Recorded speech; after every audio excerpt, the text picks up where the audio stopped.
Rob, are you there? Arthur? Apparently they I can't am hear here. us. Can you hear Are you me? there? Rob?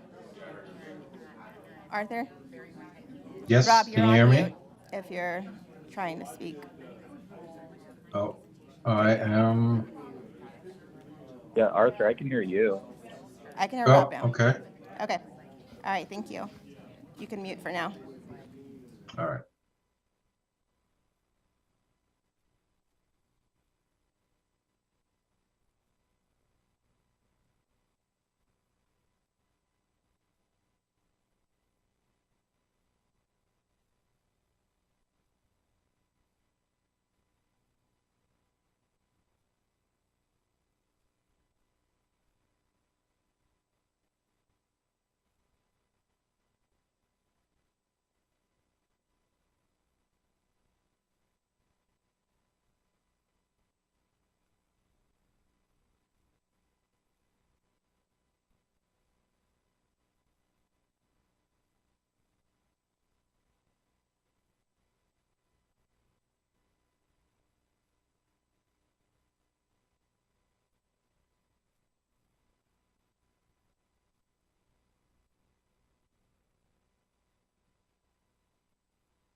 All right, we're going to call to order the August 26th meeting of the San Joaquin Valley Insurance Authority. If everybody could stand, we're going to salute the flag. Attention, salute. I pledge allegiance to the flag of the United States of America and to the republic for which it stands, one nation, under God, indivisible, with liberty and justice for all.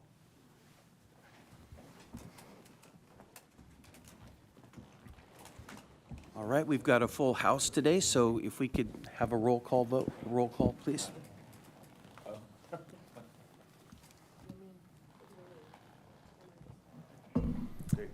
Thank you. Director Brandow, Here. Director Magsig, Here. Director Mendez, Director Macari, Here. Director Pacheco, Director Sheklian, Here. Director Vanderpool. I'm present. All right. You are a present, Pete. So beginning with item number 4, approval of today's agenda. Have there been any changes to the agenda? I don't believe so. I move for approval of the agenda as presented, Mr. Chair. Do I have a second? Second? All right. Approval of today's agenda. All in favor? Aye. Any opposed? All right, that's the easy one. On to item number 5, public comment. This time, members of the public may comment on any item within the jurisdiction of the SJVIA, but not appearing on today's agenda. You will have 3 minutes, and just please identify yourself. Anybody in the public have any comments this morning? All right. Then on to approval of minutes for the board meeting of July 22nd, 2022. Move approval? Do I have a second? All in favor? Aye. Any opposed? Item number 7, receive update from auditor treasurer on cash flow projections.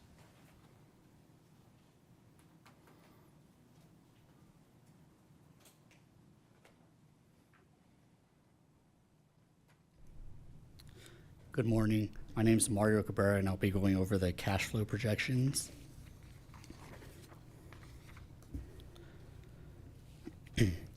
So for our cash flow projections beginning the year, we're looking at $33,781,403. We're projecting out at the end of the year to end with roughly around $31 million. We're using our projections based on prior year information. Average weekly claims for the past fiscal year was 1.1 million. And then the discrepancy between the actual and our projected mainly has to do with one-time funds that the SJVIA received. So like the Gallagher settlement that was received, that can account for the difference in the bar chart there. As we get actual information moving forward, we will be able to better project that out. For our reserves, our IBNR, our 3-month stabilization reserve, and the Gallagher settlement has all been kept. As you see here, all of them are fully funded. And for the current cash balance as of August 17th is $34.2 million.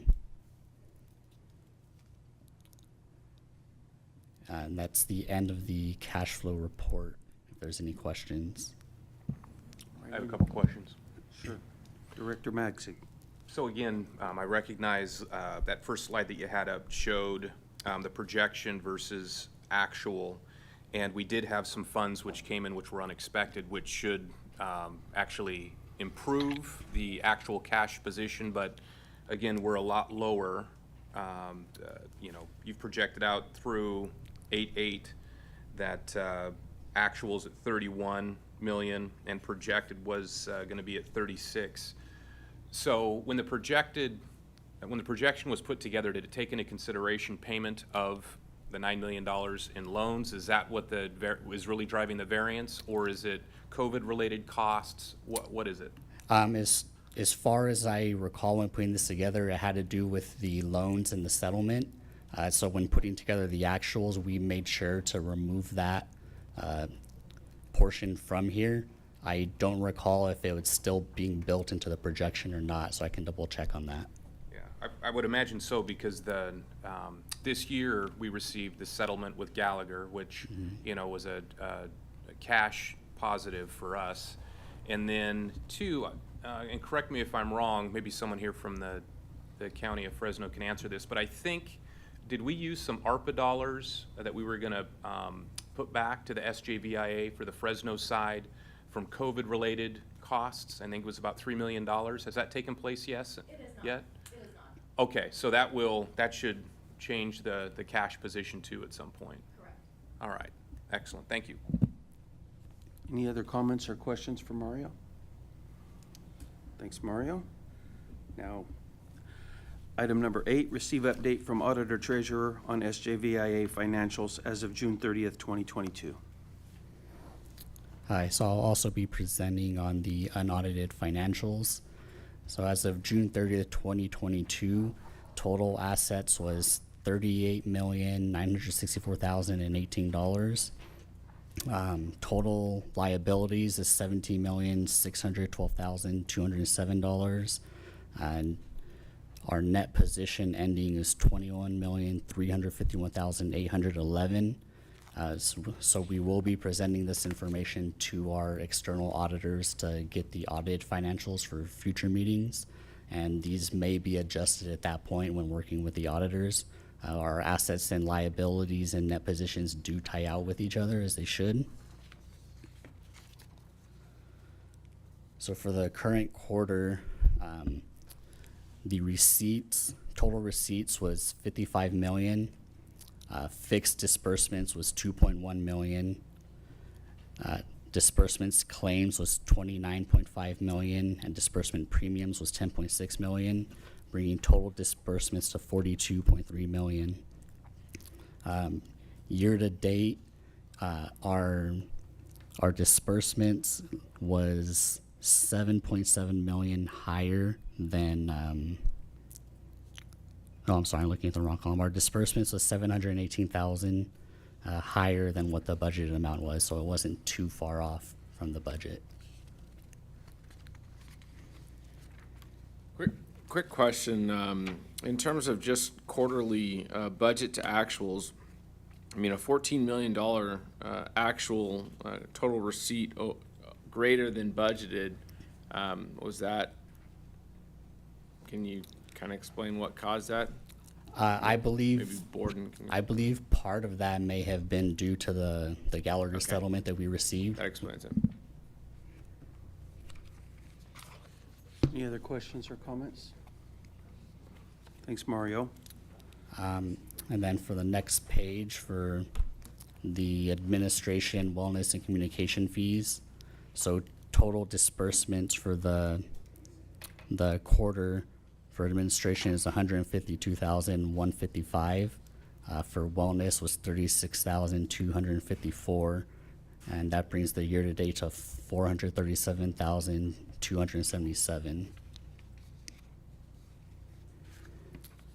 And the final page is our schedule of cash flows. So it shows the bank account balances along with the investment pool.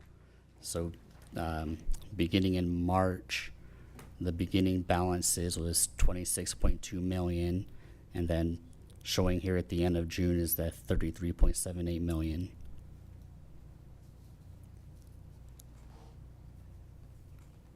And these amounts tie back to our net position. That was our first slide.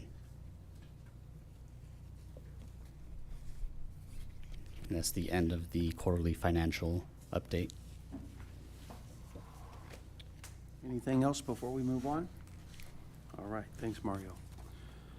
Item number 9, receive consultants' medical, dental, and vision experience reports through June 2022 with update on projected plan experience plus our surplus accumulation and projections. Good morning, Board. Thanks. Borden Darm with AP Keenan, and we'll go through the reports here. I'm going straight to the consultant's report. Through June, our self-funded medical plan is sitting in a slight deficit. It's about $723,000, and no, it's not the EPO. As reported at the previous board meeting, the County of Tulare has had some large claims. They're about a $1.1 million deficit position, where the County of Fresno is in about a $401 surplus position. Just have to highlight that, you know, I call it out when Fresno County screws up, which is basically every meeting, and it's nice to be able to point out that it's Tulare County on this one, but again, these were just a couple of very high claims, and I'm sure it's going to get back to the trend very soon. Nice to know that you're human also. Yeah.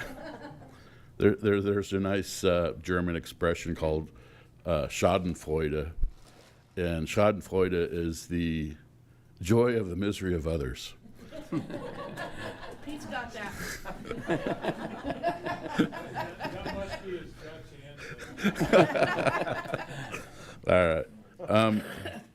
the dental experience continues to do well. We have a $221,000 surplus position there, such that the dental negates the medical on an overall basis, brings it down to about a $500,000 deficit position.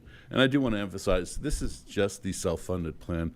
We still have mechanisms in place to build margin on top of it, so we are actually contributing on a positive basis each month going forward, and I'll go through that as well too. But that's the performance. Our medical sits at 101.8% total cost loss ratio, dental at 90.7%.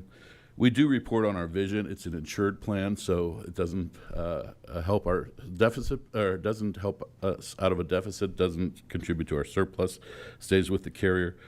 And as of halfway through the year, we're at about a $33,873 surplus position.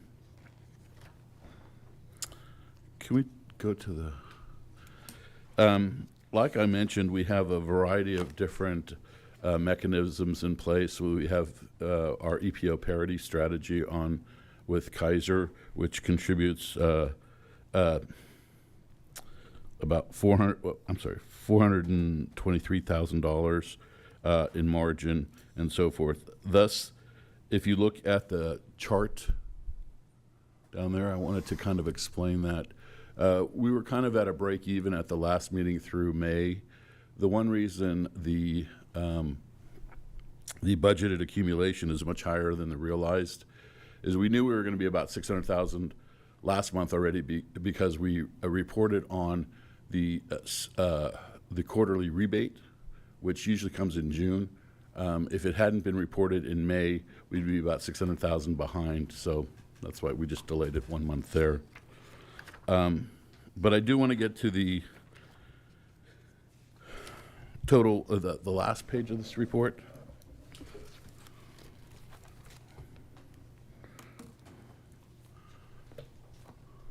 This one here on the bottom, I just find it gives us kind of the snapshot.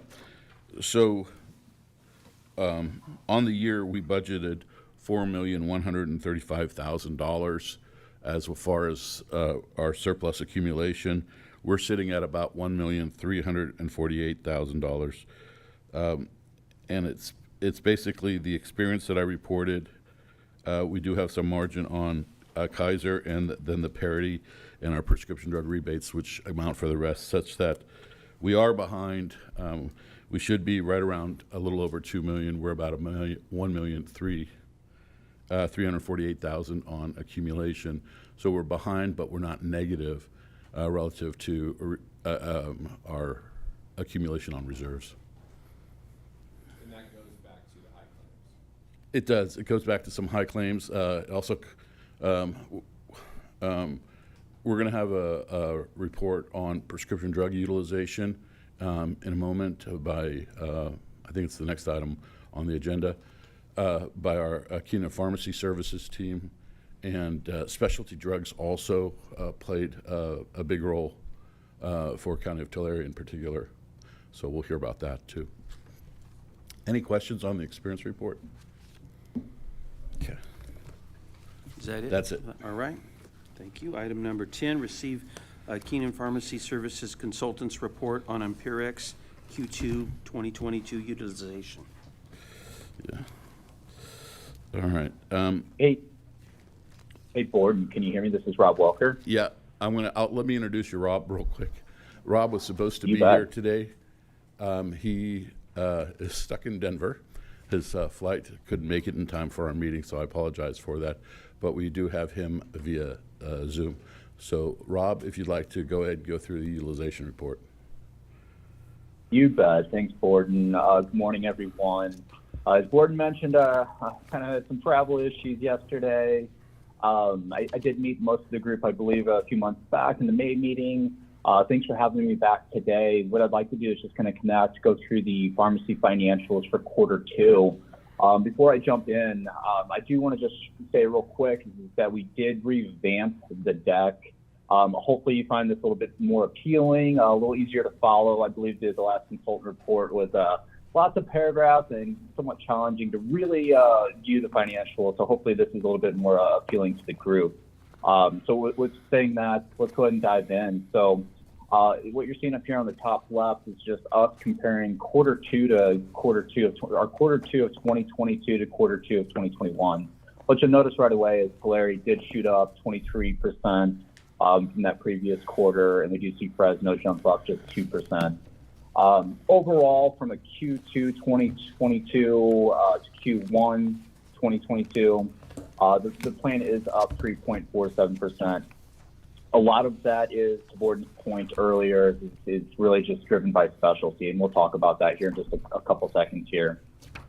Just as in when we compare the increase of the 10.64 plan just to the quarter of 2021, 5.6 2022 to 5 million of 2021.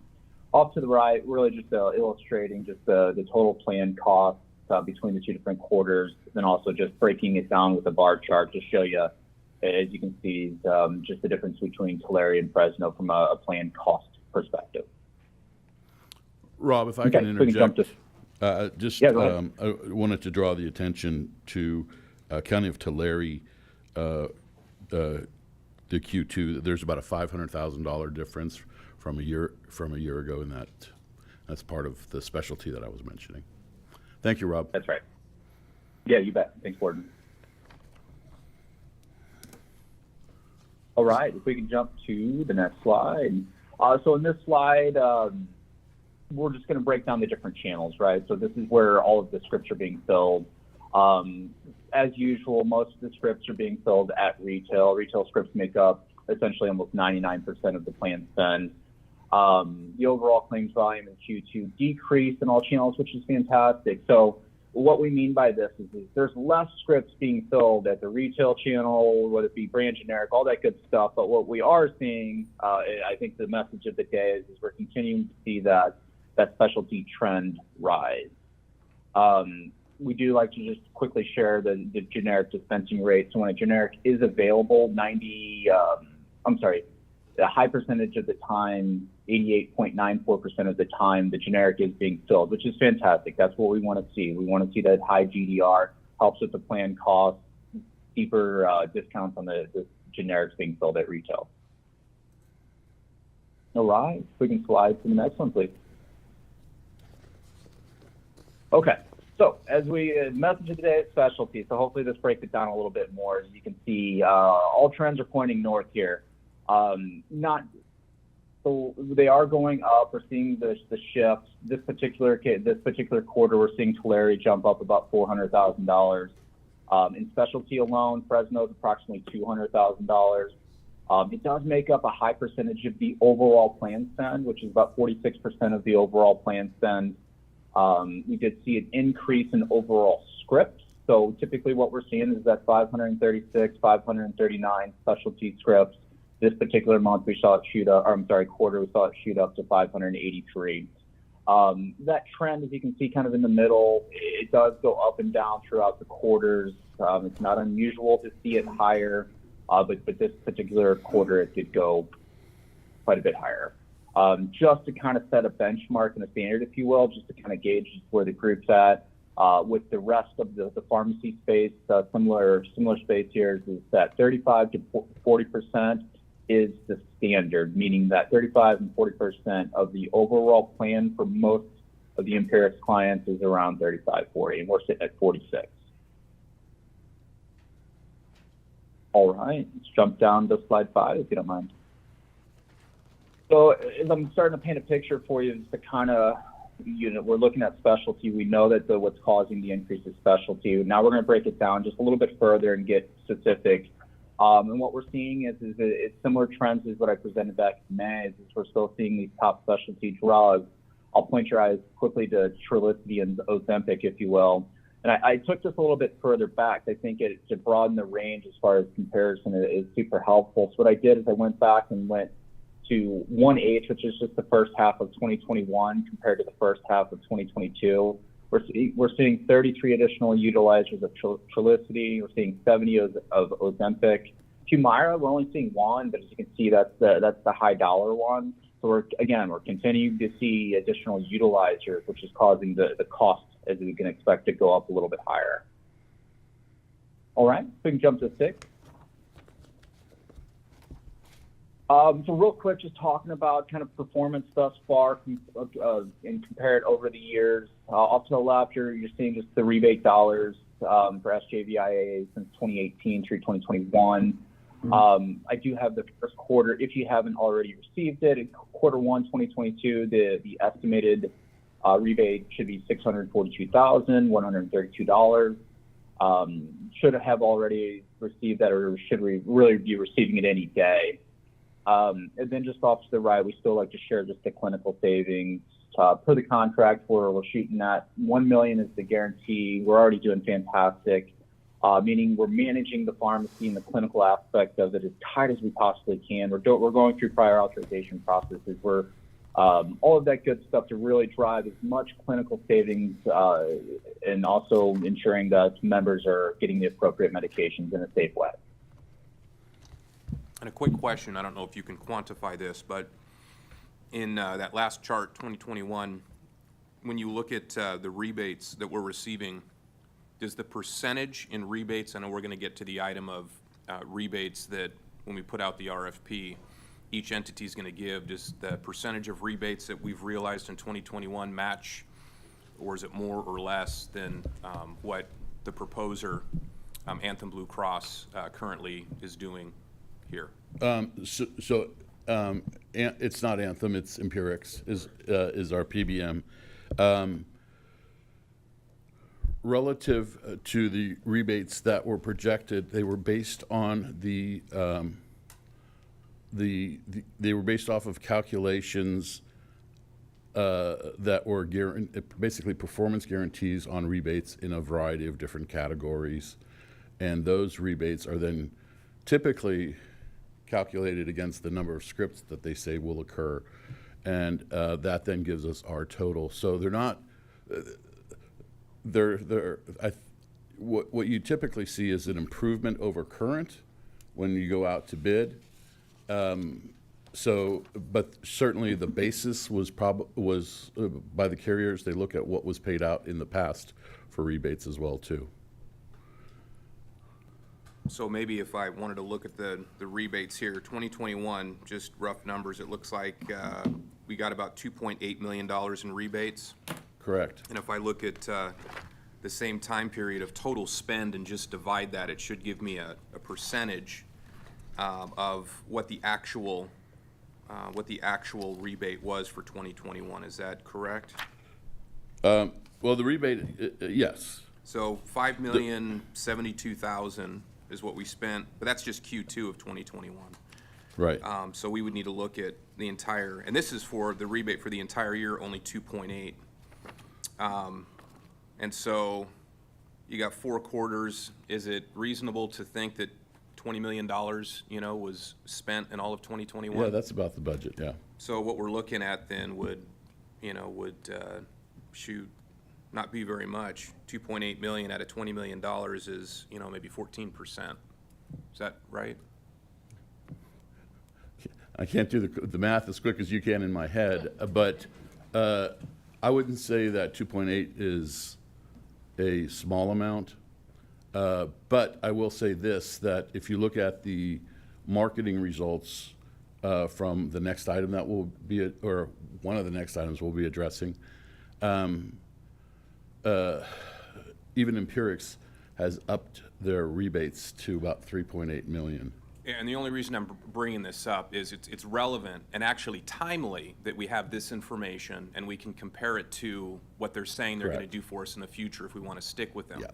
And then it's important for us too to hold their feet to the fire, because if they are successful in getting our contract moving forward and they're not delivering based upon what their RFP said that they plan on doing, then we've got to, again, hold their feet to the fire. Right. And again, Rob Welker, who's speaking to us right now, he is with Keenan. He is not with Empirics. And it's basically his department, Keenan Pharmacy Services, to hold their feet to the fire, make sure that they're delivering on rebates, make sure that they're meeting the performance guarantees as far as clinical management goes, and also are performing all other aspects of the contract. That's right. So we do conduct quarterly audits to ensure, to your point, is that they're meeting what they are saying they are going to do contractually. So we are having those audits done. We can certainly share that with the crew. Rob, do you want to move forward to just the one the recommendation you have? Because I think it's important that we cover that. Please, yes. Yeah, absolutely, Borden. And thanks for the question and thanks for the assistance there, Borden. Real quick, though, I've been telling the story over the last 5 minutes of showing you and telling you that specialty is going up and up and up. Industry-wide, it's not new news to anyone. But I think it's very important just to pause and talk about what we're going to do about it, because it's just trends continue to rise. We've got to do something. One particular solution that I'd like to just share with the group that I'm working with Borden on today is what we refer to as the variable copay assistance program. What this is, in short, is essentially working with Empirics, our PBM, and members to obtain manufacturer dollars for these specialty medications. A lot of these manufacturers offer assistance dollars, if you will, that we can pull in and we can apply to not only the plan but also to the member. So just in short, what it looks like is that we would get the dollars from the manufacturer, we the copay down, so it's beneficial to the member as well. They would have a $0 copay with the plan, and then we would apply the rest of the dollars to the plan. If you just go to the last slide, and I know I just gave that in kind of a nutshell here, but we can certainly more information later. But anticipated savings by doing this program is $2 million. As you can see, it's broken out. Larry's about 686. Fresno's about 1.3. Very minimally invasive. Really, it's just really outreach, and we do all the heavy lifting. We'll reach out to the member and just say, hey, we'd like to get you enrolled in this program. You can save your $50, $100, your specialty copay, and also the plan saves significantly here. So this is a program that we are working on to really attack and address that increase in specialty.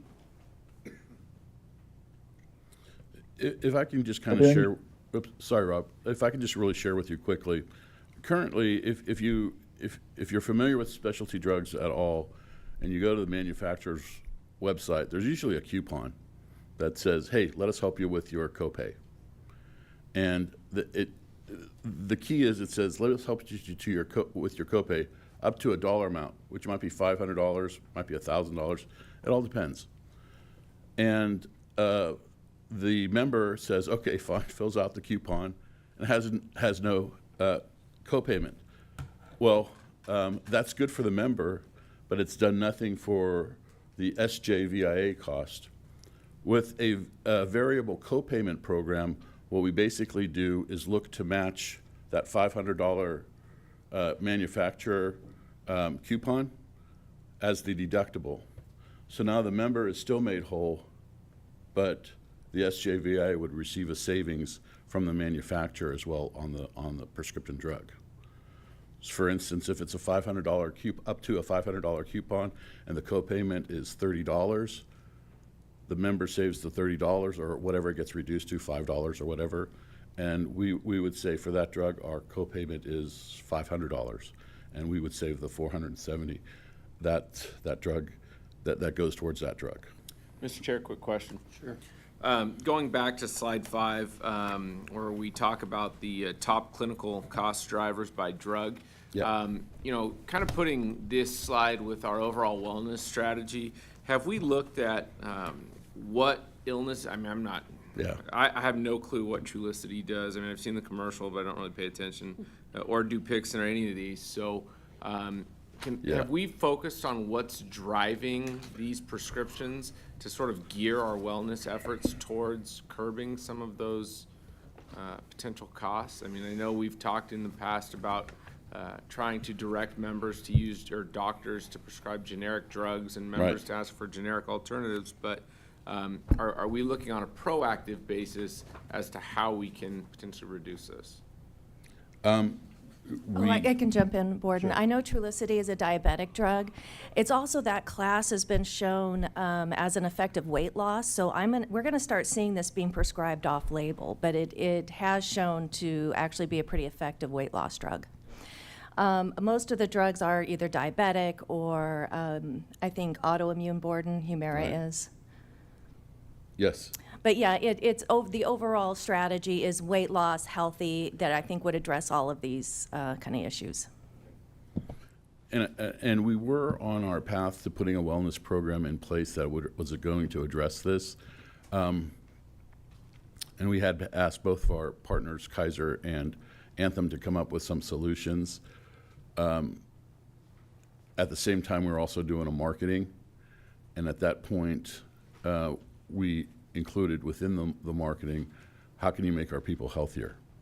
And so as soon as we make that selection relative to our new vendors, we'll take a stronger, more active approach on putting programs together that could hopefully benefit and curb some of these high-cost prescription drugs and claims in general. Mr. Chair, I have a quick question. Sure. So when it comes to Empirex, I would imagine that a lot of these different pharmacies, size of pharmacies and entities out there, the bigger they are, the better negotiating power they have, because just volume of drugs that they move through.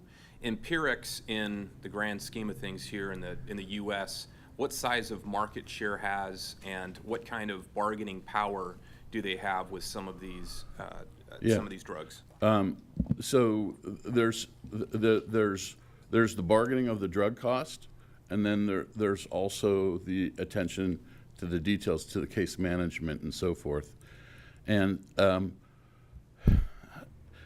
there's a lot of different parts moving around relative to this, and we saw that within the marketing itself.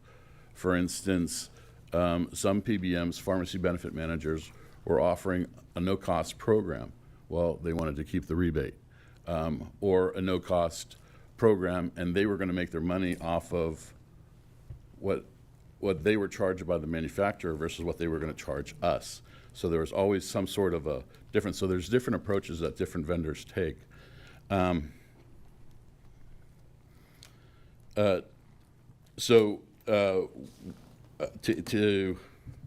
follow up there, Empirics would be considered a boutique.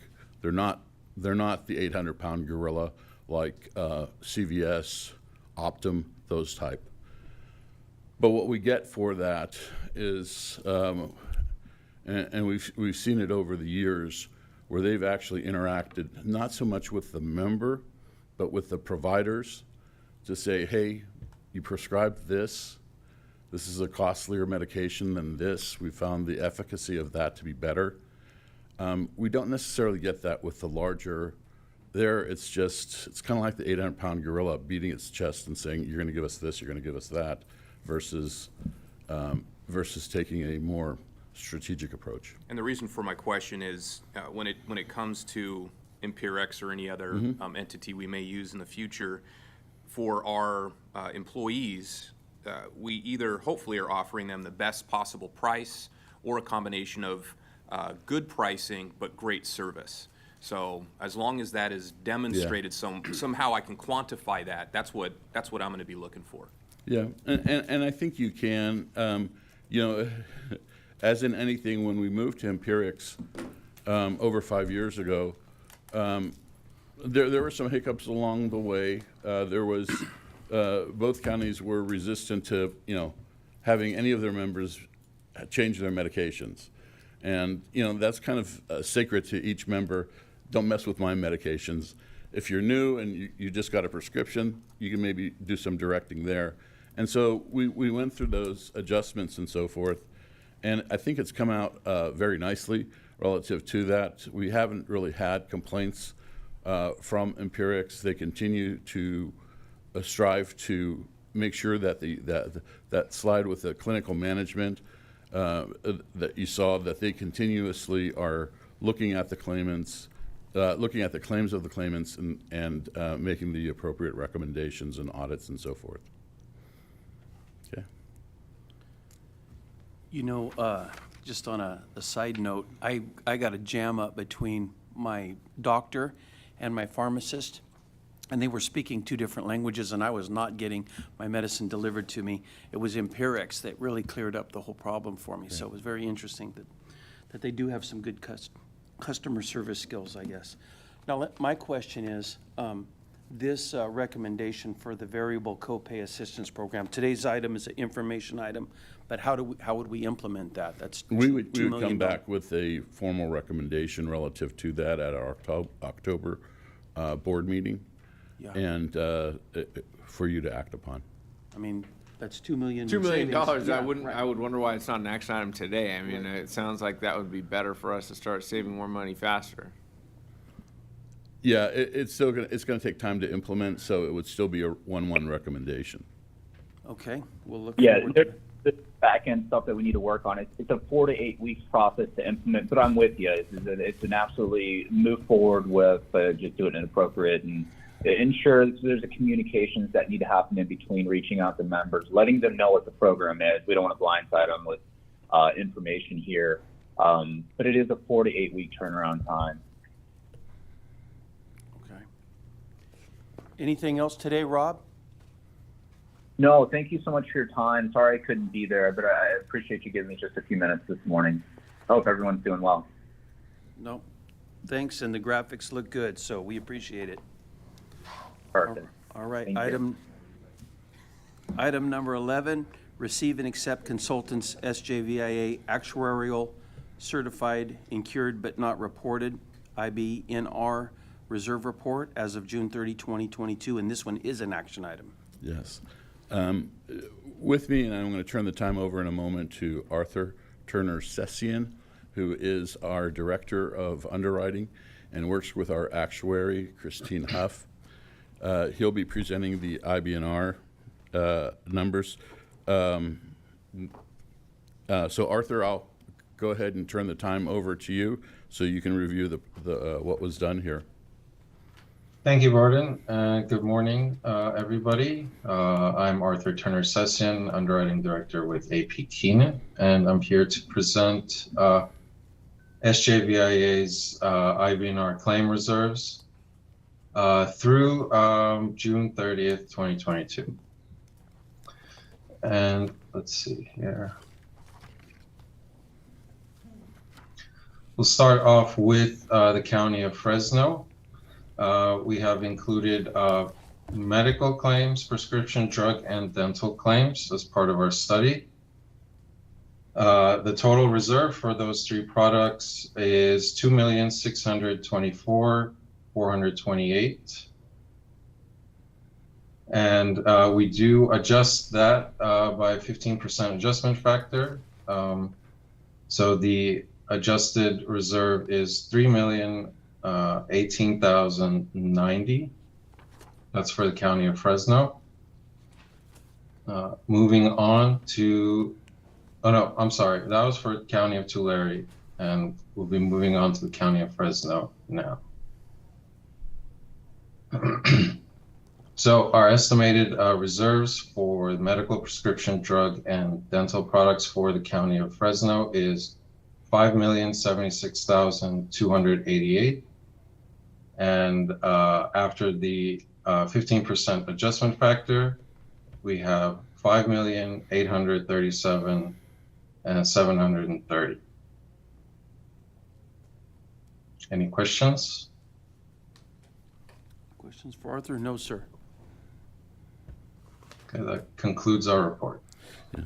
So the recommendation is that we were sitting at $8,450,000 and $8,450,550, and that the total SJVIA be increased to $8,855,820 for an increase of $405,000, and that money not necessarily go through an increase in rates, but through a transfer of reserves.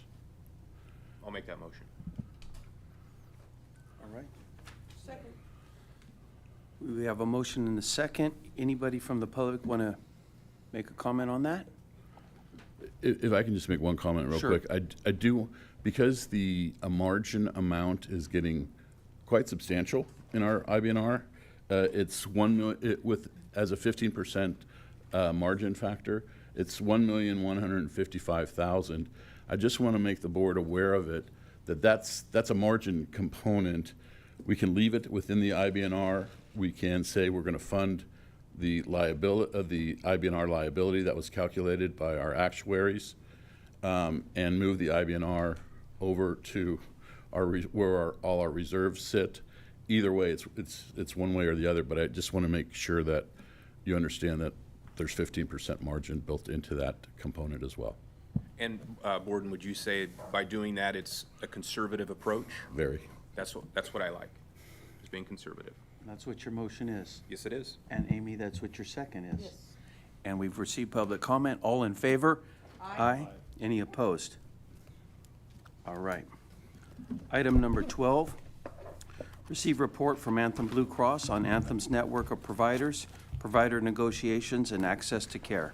This is, thank you. This is a continuation from last month's agenda item where we discussed the marketing, and their concerns were raised relative to network access, the potential disruption as providers may drop out of networks due to not being able to reach negotiations and so forth. The board requested that Anthem come and present to the board what their efforts are. The good news is that that particular incident with Adventist Health has been resolved, and no coverage was ever in jeopardy. Well, it was in jeopardy. Was ever lost. So even as we were speaking last, people could still access that facility. They never lost access to it. And a resolution has been made, a contract resolution has been made. I'll turn the time over to Joelle from Anthem. Or you're both going out, and Kristen, they can introduce themselves. Thank you, Borden. Good morning and happy Friday. My name is Joelle Tramello and I'm your Anthem account executive. I've been working with the SJVIA for the last 14 months and I'm grateful to have the opportunity today to address the concerns that Director McCarry mentioned at last month's board meeting.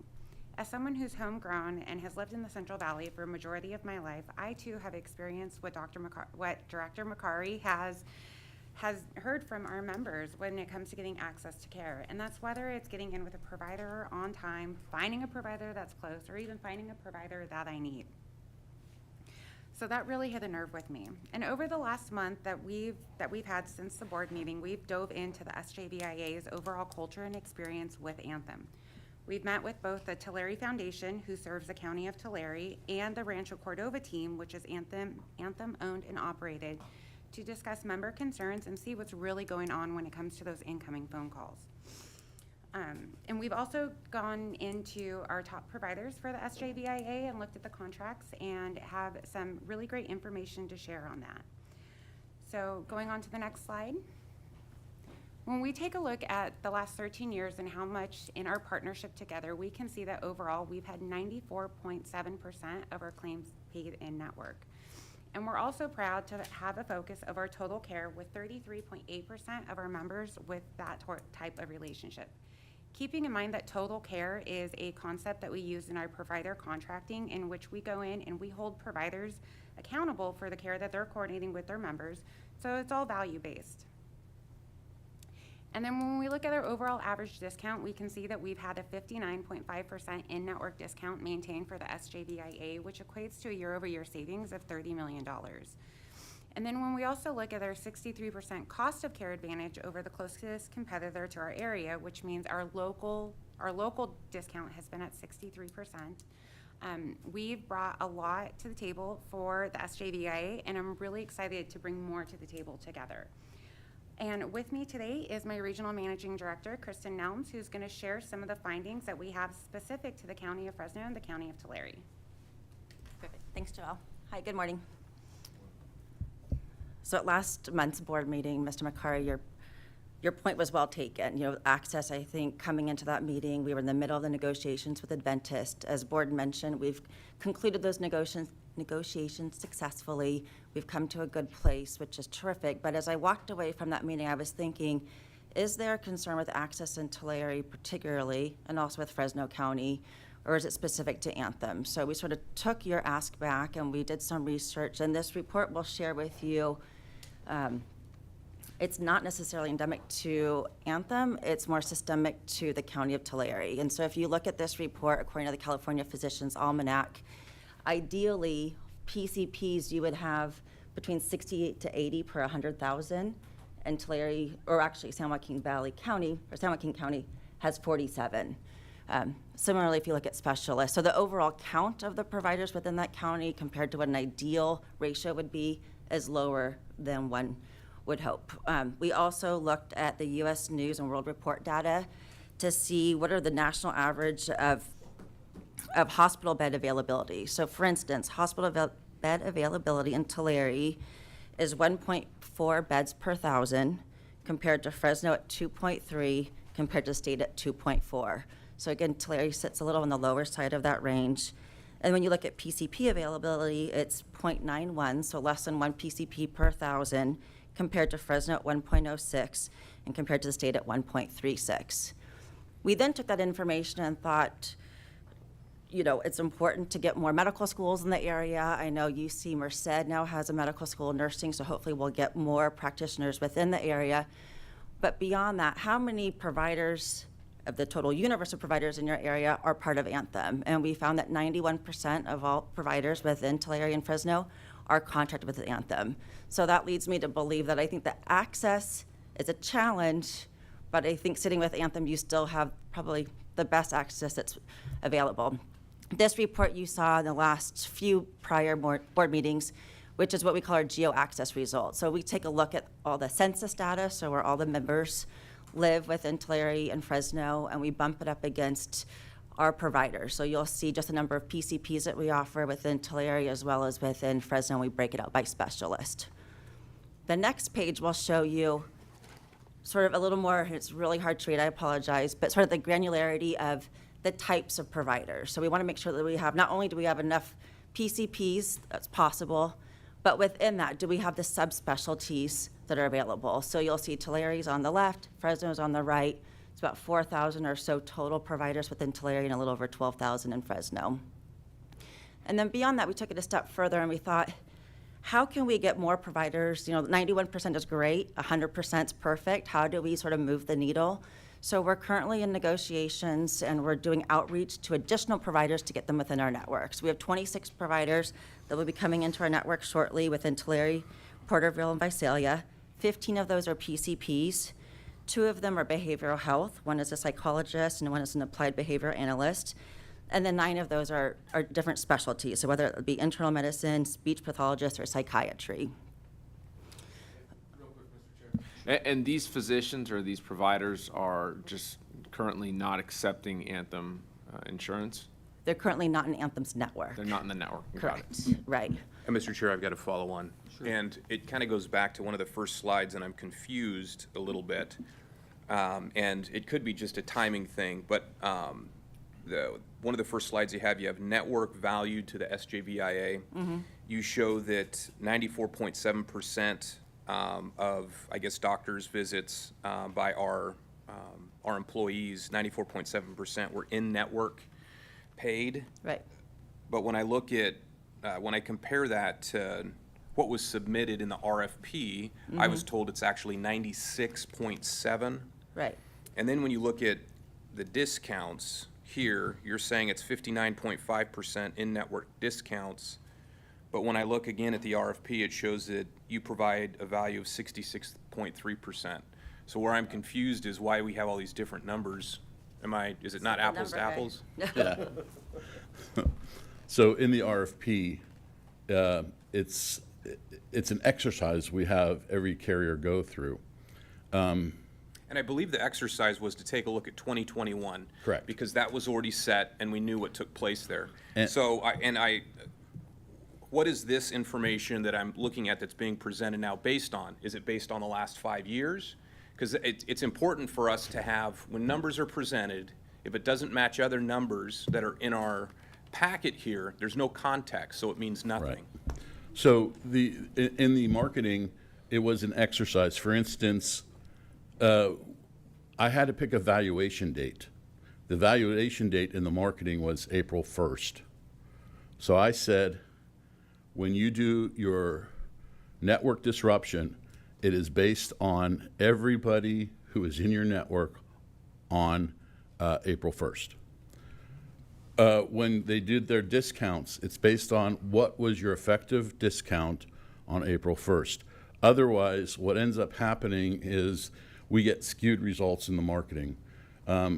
Carriers, it's just gamesmanship that they sometimes play. They'll look to, at what point of the year did I have a network contract, or I have a contract coming up and it's going to have a better discount, or I'm going to take something previous where, whatever the situation, how it best fits them. And so to minimize the opportunity for gamesmanship, everybody's given the same date. Hey, all these claims here that we experienced, or I shouldn't say we didn't give them claim data, we gave them eligible charges. They don't have access, they did not have access to the claims. And we say reprice all these as though it happened on that single day for the entire year. And that way we have a better apples to apples comparison relative to it. But it does not necessarily reflect what we expect to have happen on an annualized basis as contracts are negotiated and so forth. But it gives us, for that particular data set, it gives us a snapshot in time as to who had the best discount, who had the least amount of disruption. So that would be the difference. You good, Nathan? Good for now. Thank you. I have a question. I apologize. So the 94.7% you're referring to in network paid, that's both counties combined? Correct. That is as both counties. And the slide you just showed us, we went backward, it showed it was almost like a 3-to-1 difference in providers between Tulare and Fresno counties. So my question is, do we have a breakdown of what Tulare County in-network costs coverage was? The 94.7 is combined. My point is that you're bringing this up is we don't, that was my issue. We don't have the number of providers that actually cost us, so people are getting turned away. They're going to any walk-in clinic they can get to try to get some help. Sometimes they're not even accepting the insurance. So I'm just curious, and that's not an Anthem problem, and I understand that. Yeah, we can get that data. We don't have that today, but we could certainly provide that. But I'm just curious, because I mean, what we have is, it's changed over the years, and it used to be the family doctors no more, because I go to it, but then my wife's looking for a doctor, but she can't go to him because it's capped. Mm-hmm. And so she has to try to find a different doctor to go around, and we're going 2 different directions versus, and it's just difficult. And you Right. got families being split up to where some family members have a doctor, some don't. I went many years without a doctor. I was going to walk-in clinic because couldn't get anyone accepting insurance. So that's my point, is we are unique. It's our area. We don't have the providers, but I would like to see something done to take into account of our circumstances to help get our people a healthcare provider. We have some recommendations you'll see in a minute that'll address that. Really quick, Director Mixig, in regards to that slide for the numbers that you were looking at, and thank you more than very much for that explanation of the RFP numbers in comparison to these. Those numbers that we look at on that slide is based off of year over year since our relationship began. All right, and next slide, please. And one more slide. Okay, you can stop there. Thank you. So here are the top hospital based on the utilization that Tulare and Fresno both utilized. We want to look at your top facilities to make sure that we have steadfast contracts in place. So you'll see there's no lapse in coverage for any of those hospitals for the duration of our contract. As Board mentioned, we do go into contract negotiations. Sometimes it can be frustrating, but as a claim fiduciary of your members and your financials, it's really important that we get to the best deal. And as you can imagine, hospitals ask for some really large amounts, and if we said yes to everything, then your reserves would be in the tank. So we do our best to really be prudent. We offer value-based contracts, like Joelle mentioned earlier, trying to look at episodic care as opposed to just a percentage off of billed charges. So with that in mind, our goal is always to come to an agreement. Some of these larger hospitals, because they're so large, it takes longer. But the good news, like we mentioned earlier, Adventist is part of the network. No member was disrupted. And for the last 12, 13 years that we've been providing coverage to SJVIA, we've never had a lapse in coverage. So you know.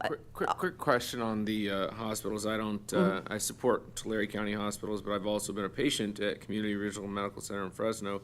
Not familiar with Corona Regional Medical Center? That was one of your top facilities of utilization. Really? Okay, wow. So it could have just been a high-cost claimant that was there or accident, but it showed up on the report. Yeah. You're welcome. So now I think it's up to you for recommendations. Yes. Okay. So I'm actually super excited for this. Thank you, Kristen. So we took a look at a couple of things that we have in regards to Director McCarty's. I don't know why I keep saying doctor this morning, but Director McCarty. He does, looks can be deceiving, but, you know, go with doctor. Well, I have a Google MD and I'm very happy to use it most of the time. But so we've got a couple of things that we're really excited to share with you guys today, right? And so one of those is plan design considerations. We've got little tweaks that we can make to our plan designs, which would allow members the ability to see an out-of-network provider at the in-network benefit level. And we can specify that, like if a member can't see an in-network provider within 5 miles, 10 miles, 15 miles based on their home zip code, then we can automatically go in and make an exception to allow that member to see that out-of-network provider at the in-network benefit level for a certain amount of time. We add specific language into this, and also understanding that the County of Tullare's plans are grandfathered. Since we would be giving the benefit more to the members, it would not have any issues with the grandfathered status. And then the last thing I have is something that's actually I kind of hold near and dear. So how many of you guys have ever utilized like Live Health Online? So we've got that great little dock in the box thing that you can use through our wonderful Sydney app and stuff. We've got, but the thing is with Live Health Online is primarily for urgent care, right? I've used it for my son the night before Thanksgiving for him. Yeah, well, that's where we get some interesting information. So you use that dock in the box before a holiday and it can save a 2-year-old's ear infection. So that way everybody can still go enjoy. So we've got another thing that we're rolling out instead of urgent care, which allows members to get virtual primary care. Next slide, please. So we have actually rolled out a new program. It rolled out earlier this year. What it allows is it allows members to elect a virtual primary care doctor, and they can see their doctor from the comfort of their own home. Yes, Dr. Brando. No. Dr. Brando. Oh, okay, sorry. Everybody's a doctor this morning. I'm so sorry. I'm going to ask a question just so they'll call me doctor. Yeah, that's better than carpet cleaner, Brando. No, I don't have a question. So the thing about our virtual primary care is that it allows members to elect basically a virtual primary doctor. They have a continuing relationship with them, and they're able to go get, the doctor can coordinate for care that needs to be done outside of virtually, right? We can't get everything done via FaceTime. But so they can make the lab referrals, they can make the referrals to the specialist, and they can maintain that ongoing relationship with members. And the reason that we feel this would be extremely beneficial is, as we know, Tulare County is a very rural area and it's hard to get places. Fresno County, outside of Fresno itself, very rural. So this allows people to get to the care that they need on their schedule without actually having to drive that 35, 40 miles at a time to go see a doctor. There is no cost for the members for the virtual primary care. Obviously, ACA says that we cover that at 100%. There is cost to the SJVIA for that. We do have a high-level overview of that, which we can share with the Keenan team and they can pass back. But this just allows members, again, just another avenue to access care. And with that being said, that kind of covers everything that we had to share today. Do you guys have any questions, comments, concerns? Just a quick question. So about this virtual primary care, so Tulare County, what we have currently is 98.6. Is this something that's kind of a similar functionality, or? Very similar functionality. However, this pulls everything back into our claims data and also allows us to give that insight that we need when it comes to our reporting. Sure. As we had talked about, like, so much of our claims cost is associated with lifestyle stuff, so this just allows us to have more insight. Integrated. Yeah. Okay. The only problem, I can hear you. Yeah. the only problem we've had with Life Health Online in the past is that there's a copay. It's a regular copay, that's probably why utilization is very low. Yeah. But with 98.6, there is no copay, it's all text-based, so the employees just go on and, Yeah. Do it via phone, and they don't pay anything out of pocket. Yeah. And that's been the difference that we've had in the past. Yeah. And the virtual primary care follows that same concept where there's no copay for No it, copay. and people can still do text, they can still do voice calls, and they can still do video calls. That's great. That's really good to know. Very welcome. Does anyone else want to be a doctor? Very welcome. Thank you for the time. All right. Thank you, Kristen. Thanks, Joel. Good job, Director. Yeah. Don't forget that. All right. Item number 13, receive consultant's report on the marketing for a plan administrator and pharmacy benefits manager for the self-funded medical and prescription drug plans for plan year 2023. This is an action item. Thank you. So this was presented last month, at which point we had the discussion regarding network access, to which the board wanted to come back this month for a final decision. You've now heard from Anthem. I can go through the report again. I believe I'm going to have some questions coming towards me as well too. But would you like me to review the report that I gave? I know. Amy would like you to review it, but she's not here. So. I'll just, yeah. Yeah. I will review what the recommendation was. The recommendation was that on the medical side that we stay with Anthem, and on the PBM side that we stay with Empirics, and that Empirics also cover the high deductible health plan prescription drugs, which was previously done by Ingenio RX, which is a component of Anthem. And the main reason we're going to move those over to the Empiric side, we were not receiving any rebates for the high deductible health plan claims or anything, so that will result in greater savings to the plan as well too. Dr. McCarry, ready to make a motion? I got questions. Okay. Oh, All right, Dr. Maxey. All right, so I just want to know, is Pacheco awake? I haven't even heard his voice the entire We're deal. losing him though, so I'm trying to move here. Yeah. I'm gonna let it slide, yeah. All right, so I'll dive right in. And first, I want to thank you, Borden, as well as Fresno County staff. So I had a number of questions that I asked earlier in the week, and there was very detailed information that came back. But I just want to put some things on the record and some Yes. things where maybe I'm still confused a little bit. I want to talk about that. Yeah. Yeah. May I make the correction that, there was a correction to be made to the report. It is on,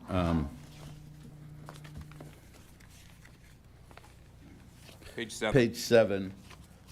There, if you look at Anthem in-network, it stated 93.3%. When we received the initial marketing reports from, or proposals from all the carriers, we went through everything. Some things didn't look right. I will tell you that I've had conversations with every single carrier to make sure the data was correct. And in fact, the in-network number, the percentage was incorrect. It's actually 96.7%. We did capture below the charges. That does represent 96.7%. So it was a typo that did not get updated from 93.3 to 96.7. Thank you. All right, and I'll dive right in because I had some questions in general, and hopefully some of this stuff we can put on the record. And maybe I should ask. There was an RFP score sheet, and there was more than just one person that was rating all the different individuals that were coming in and presenting. And so, can we talk about I think there were 2 individuals from Tulare, 2 from Fresno County that scored some of these different individuals that submitted. Yeah. You're referring to our finalist interviews? Yes. Yes.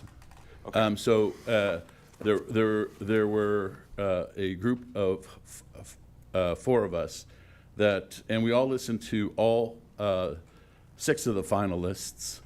From the county of Tulare, Lupe Garza was there. From the county of Fresno, Devana Youngblood was on the calls as well too. And for Keenan, it was myself and Pam Cody. Very good. And then on page 5, you've got the SJVIA questionnaire evaluation summary, and I assume that this was the sheet that we put together to kind of aggregate all of the scores from the people who did the rating. Is that correct? So, no, this was, the questionnaire was very early on in the process. And basically, the purpose of the questionnaire is about 125 questions. And it was to ascertain whether the vendor was qualified to provide services to the SJVIA. And it was considered a phase one. If you didn't pass phase one, we weren't going to continue moving forward with you. All of the vendors were qualified under that, with the exception of one that was disclosed at the May board meeting. It was a PBM Drexy who didn't bother filling out the questionnaire. So if you don't fill out the questionnaire, it's hard for me to give you a passing rate. So I know that the rating is tight on that questionnaire and so forth. It played no bearing past being a qualified vendor. So it was not given further consideration. All the vendors were told that as well too. It was kind of a congratulations, you're qualified, and now we're going to move forward.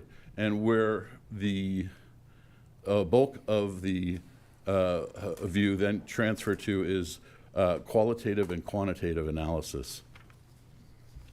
Perfect. So moving on to page 7, then looking at qualitative and quantitative analysis, and also subjective and objective measurements.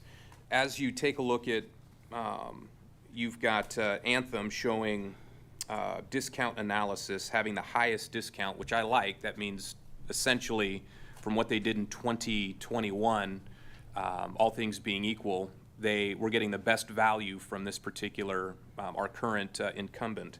So is this subjective or is this objective when this was quantified?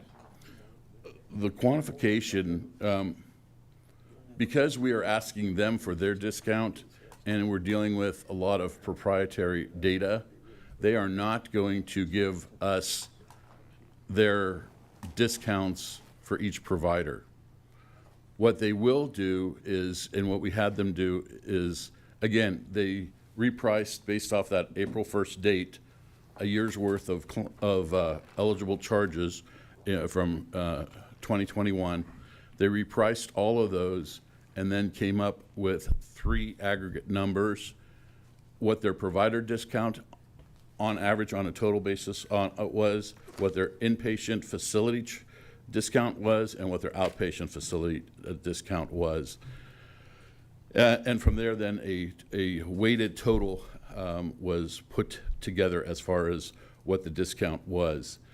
Those are all their numbers.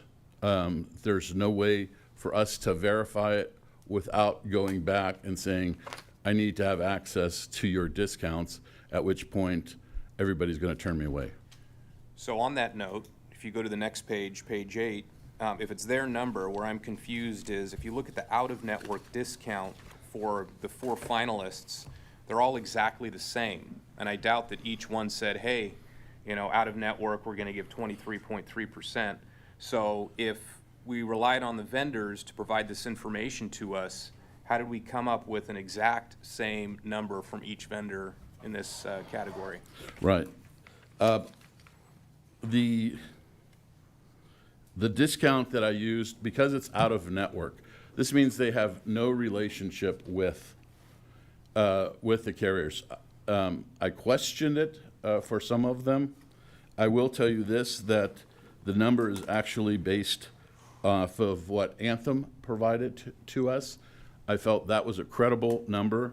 What I felt was not credible was the fact that most of the other carriers had a out-of-network discount that was several percentages below what their in-network discount was. That's just not unheard of. Why even have a network? They would have been better off saving their discount contracting and just go with out-of-network, because they would have saved a lot more money. But let me stop you right there, Borden. So I think since this is an RFP, and as we receive them from our vendors, we can hold them to what they're presenting. And if I was a vendor submitting an RFP and I had a ridiculous out-of-network discount rate that I, put on the board, I would tell you that my strategy is to almost guarantee that I'm as close to 99% of in-network doctors for the people that I'm providing coverage for, even though that's impossible. And where I miss, I'm willing to pay a huge discount to try to get the business of, in this case, Fresno and Tulare County. So was this methodology accepted by the other 3 vendors? Because you indicated that you took the discount that Anthem used, which gives them the advantage. But if some of the other entities that submitted proposals had higher discounts that they were willing to stand by, how is that fair? First of all, none of these are outlined in performance guarantees. So it's basically what they're saying it is. Secondarily, it got to the point where I believe in one bracket, the out-of-network discount was actually higher than the in-network discount. And I found that absurd. It just doesn't happen. And in my 30 years as a consultant, I have yet to see out-of-network discounts anywhere near. And Borden, I'll tell you how you can do that. If you go back to the previous page and you look at everyone who used the 2021 data to come up with, how much of that would have been in-network versus out-of-network, everyone is above, since we determined that the Anthem number there was actually 96.7, everyone basically is about 95% or higher. So we're only talking about 5% Right. of out-of-network doctors. So again, as a vendor that's trying to get the business of the SJVIA, they can swing for the fences, so to speak, at that 5%, because to them, maybe their strategy was to have the greatest discounts there and to present a proposal that was going to be more favorable. I don't know. But again, if we ask the question and they give us a response, if they say that they're going to give a 50% discount or 60 or 70% discount out of network, you hold them to that because it's an RFP. So that's where I'm troubled a little bit with this blending. Yeah, I certainly appreciate and understand your concern. However, throughout the RFP, certain vendors simply exaggerated.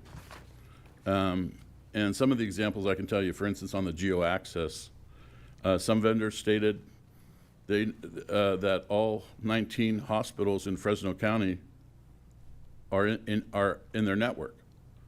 Well, and I believe the number was either 9 or 11 in Tulare County. I'm hard pressed to find 19 hospitals in Fresno County and 11 hospitals in Tulare County. And so, as there's a lot of gamesmanship played even in the responses to RFPs. My approach was, yes, it could be possible that someone's going to say, hey, we will discount our claims there, and they could eat the cost. But how long are they going to do that? It could be long enough to get your business, but then on an ongoing basis, there is no contractual obligation with those folks. So I felt it more prudent, and perhaps, and I appreciate it, next time I'll show you the actual of what was done, and then basically show you based off a credibility basis, I felt this was a much fairer method, because out of network, pretty much everybody's quoting a discount off of usual and customary and reasonable charges. Fair enough. Moving on to page 11, as we take a look at the prescription drug rebate comparison, as we look at projected annual rebates from the different providers there, I'm looking at CVS at Aetna, where they're showing that they would give a $7.3 million rebate, which blows everybody else away when it comes to the rebate category. And was this looked at as a real number, or because to me, getting back to looking at discounts, and you shared with me that Imperi RX is kind of a boutique entity, which I can appreciate, but CVS Aetna's a behemoth. They're the 800-pound gorilla. So if they have the ability to give a huge rebate, and in addition to that, they have the ability to negotiate lower prices, how did you come to the conclusion of the recommendation that you have? Sure. So,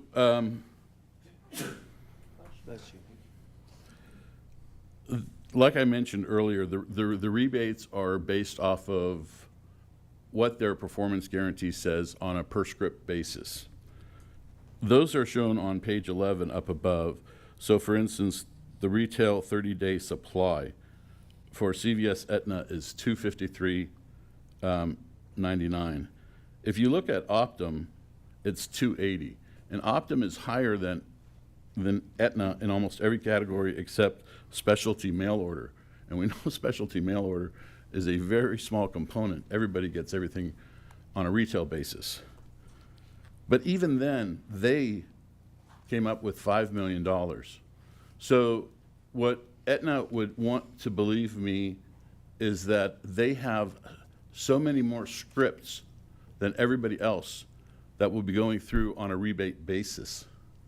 And that, to me, the math didn't work. And so therefore, I was very concerned about the credibility of that $7.5 million number. However, I used it on the overall valuation. So despite the fact that I don't, if you were to put that in place, I have a real concern that you'd actually hit that number.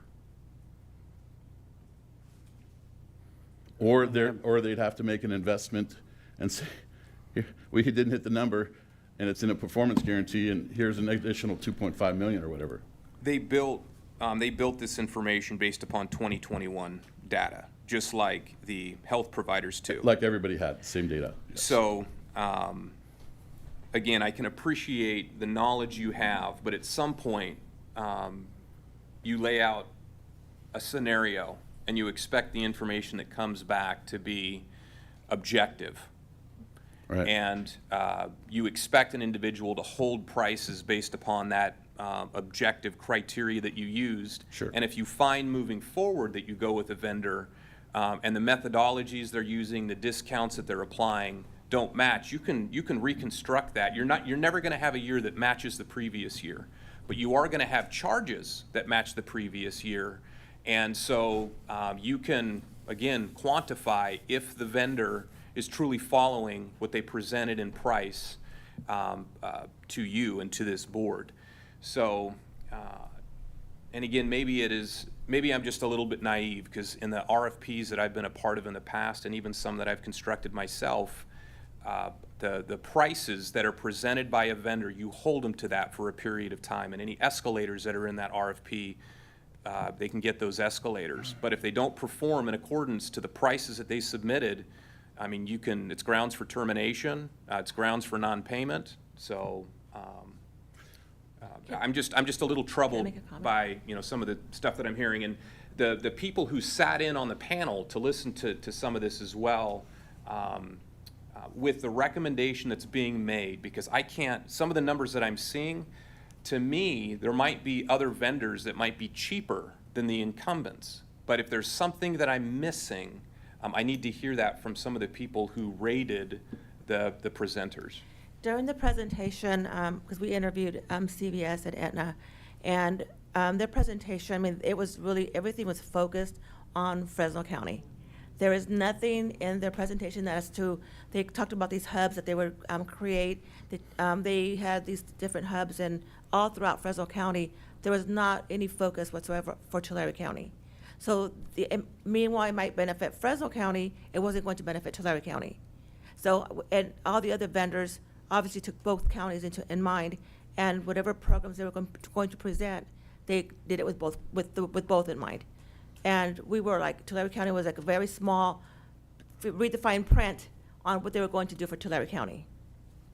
So a question I have, because clearly with the SJVIA, and while Fresno County just overall is bigger, for me as one board member working with my colleagues from Tulare County, I see that we are partners. We are equal partners, and we got to make sure that whatever we do benefits the other. I would never want to do anything that somehow handcuffs you here in this county. We have to be equal partners. So along those lines, with these, you said there were health hubs that were only in Fresno. Did that limit access to doctors in Tulare County from your perspective, and was that the big issue? Well, the discounts were going to be these health hubs that they were promoting or presenting, and that's where they were going to get a lot of their discounts. Well, they hadn't thought about that for Tulare. They weren't even working on that just yet. So if they were, yes, there may be some discounts there for the Fresno County employees. We would still have that issue with care, with providers in our area. And I'll tell you what, so that maybe is a piece that I didn't see in this report per se, that if a lot of these discounts, which were laid out here, which are to be applied to Fresno and Tulare County, but it would require Tulare County employees to drive to Fresno Correct. to get the benefit. Correct. Then that clearly is problematic. And so, did I just miss that in the report? Was that in the report somewhere? That was in the interview, when we interviewed them. Just the interview? Right. Okay. And then, looking at the current incumbents that we have, and I gotta tell you, I've used them, I've had no issues. My whole goal and the reason for all these questions right now is I wanna have the best vendors at the lowest possible price that provide fantastic service to our members. And so, that's the whole reason for my questions. And I wanted, as I'm looking at these numbers, I want the numbers to make sense to me. So, hopefully you don't feel that I'm going through this exercise for any other purpose than just that. So, let me see if I have any more questions, because you may have just answered. If that's the biggest issue, is the fact that these hubs, Tulare County residents, were going to have to travel to Fresno to get these discounts, then that definitely is a problem. And I have some other directors with questions and So I'm comments good. as well. Doctors, yes. Yeah, Dr. Pacheco. it's doctors on this end, yeah.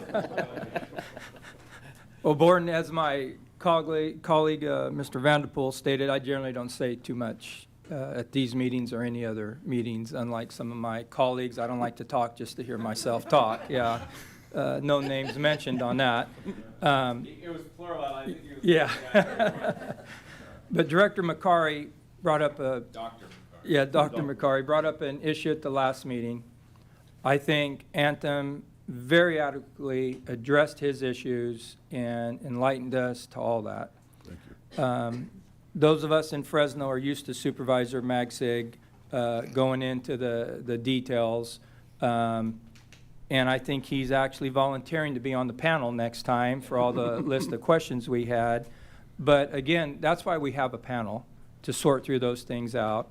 And what Lupe brought up is a very, very valid point, because I, like my colleague, Mr. Magsig, believe even though Fresno's bigger, we're equal partners. And if one company didn't address the issues of Tulare, then they should be eliminated. And no ifs, ands, or buts. And I'm completely fine with that.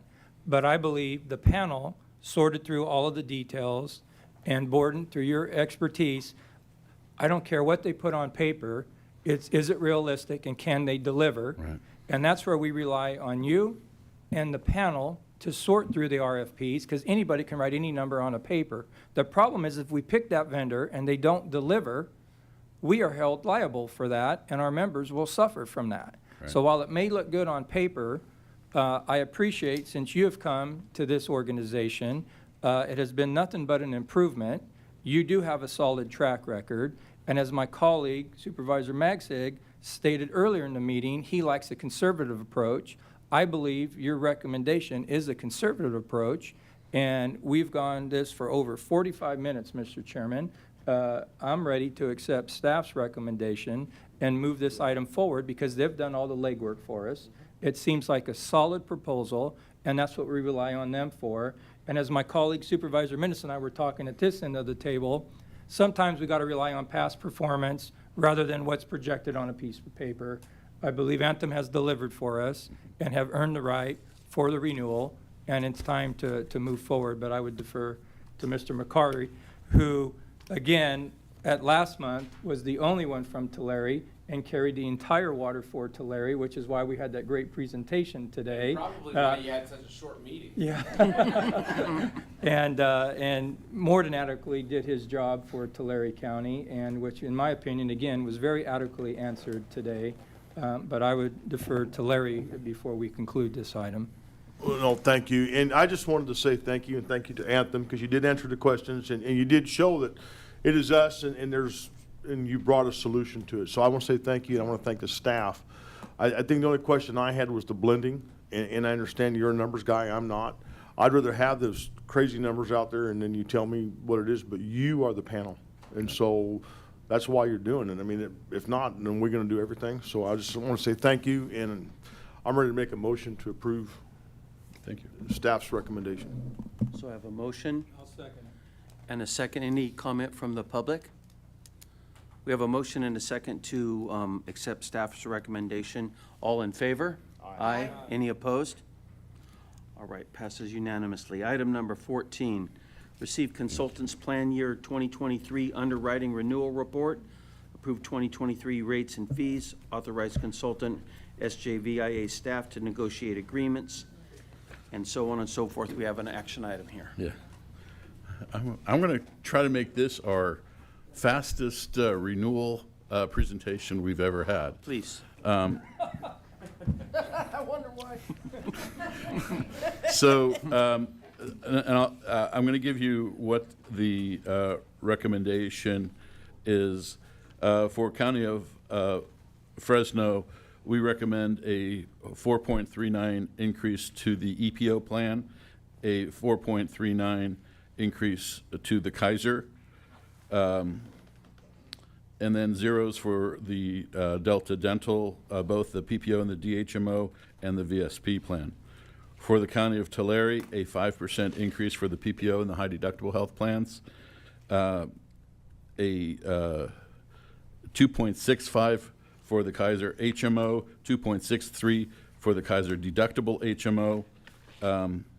For Kaiser Senior Advantage, a negative 11.84, which sounds wonderful. It's only 11 people, but they'll be happy. And then Delta Dental, the PPO and the DHMO 0, and VSP 0. That's the recommendation. The underwriting, certainly, we started with much higher numbers, and I just want to go through some of the process that I went through to get to where we are on the self-funded plans. Basically, where we ended up before doing some of our cross subsidies and parity strategies and so forth, we got to a point where the renewal projections were going to be for the EPO 8.33%. And on the County of Fresno, it was going to be 0. Originally, it was a big negative number. We're cross-subsidizing those to get them from a 17.73% increase for the EPO and a negative 17.96 for the PPO in the high deductible health plan. If you cross-subsidize, it gets 8.33 and 0. So that's the first thing we did. And then for County of Tulare, the original extremely conservative, I'm not going to say conservative, but extremely conservative approach from our underwriters was a 21.81. And we whittled that down to 5%. We used basically 6 different methods.